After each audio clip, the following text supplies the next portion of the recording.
I want to get into first question. Um, how do we see God's patience as we allow wheat and weeds to grow together until the harvest? Well, first of all, reinforcing to what Diego already said. First we have free will over here. We know that God can just destroy the weeds in an instant. I mean, He created the world. I mean, He can do everything. But then again, why does He allows for them to grow together? We see God's love manifesting perfectly over here, and people will say, well, He hates, like the weeds. So why doesn't He destroy? Well, I'm gonna read you a verse over here. It's actually on Ezekiel 33:11. He says, "Say to them, as truly as I live, declares the sovereign Lord, I take no pleasure in the death of the wicked, but rather that they turn from their ways and live. Turn from your evil ways."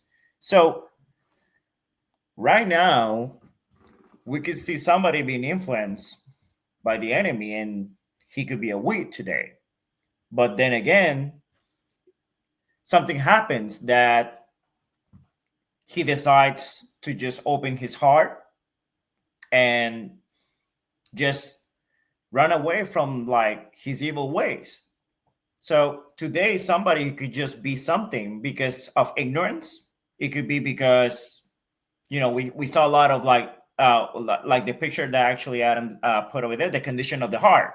So we could see different stages of somebody, no matter the situation. So he doesn't take pleasure like destroying like people who are away from him. He wants everybody to be safe.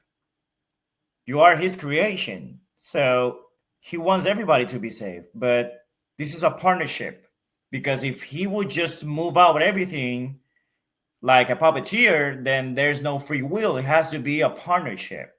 So he doesn't take pleasure destroying the wicked. He wants them to be saved. So we see God's patience over there, giving them opportunity. And he, till this day, he gives opportunity to everyone who allows him to just like open their heart and just like know him. It's like when you were a child and you say your daddy and you're like, what do you needed to do? Just receive. You need to receive God. You need to receive your father's love, provision. That's how we have to do. That's the reason that even Jesus says, that we have to be like children, because children only receive. They just like acknowledges what their father gives to them. Obviously, when you get to a point that you start like growing, you start knowing what your father is, and like he provides to you, and he gets you to your sports game and stuff. But as a matter just of you maturing and knowing more. So he's giving you opportunity today. I don't know tomorrow. I only know today. So I will encourage you, open your heart. There's a lot of love that God has for you. My particular case, I'm not gonna get into details, but like I went through a path that actually I thought that was actually really far away from God. And suddenly one day I started just like opening my heart and just asking for him genuinely. I want you to just get me out of this situation, because on my own, I cannot do it.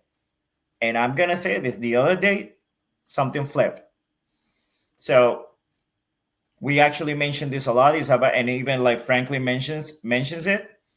You have to be genuine. There's a lot of love, but if you don't know who's the one giving you the love, then you're missing out at the end of the day. So he's patient, his love, he's really good.